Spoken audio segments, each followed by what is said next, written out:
Good morning. It's about 5 a.m., a little after.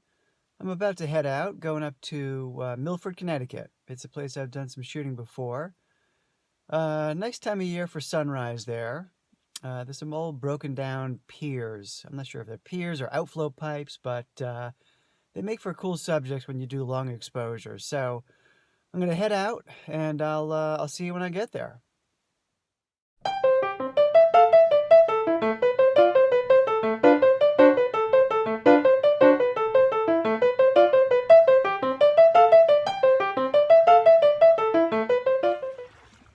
Okay, I made it to Milford, Connecticut, and nice morning. Kind of a boring sky, but I'll take it.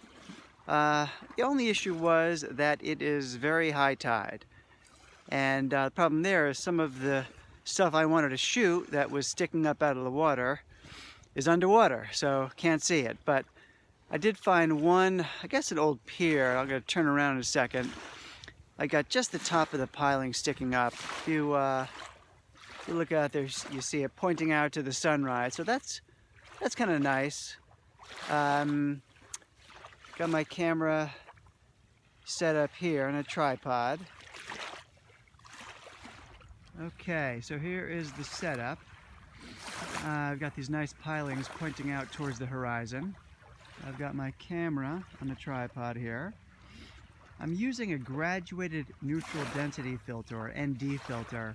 What that'll do is darken the sky a little bit so that the foreground can be properly exposed and the sky won't be overexposed. 25-second exposure. I've got a remote shutter release in my hand here. See that? I'm going to click off a shot. And we've got to wait 25 seconds, but I think it's going to be pretty good. That water will be nicely smoothed out. If there were clouds in the sky, which there's really not, you'd see some movement, but that's okay. We'll have a nice pretty shot here, I think, with these great colors at the horizon level. And yeah, that's a pretty good shot. I like that one.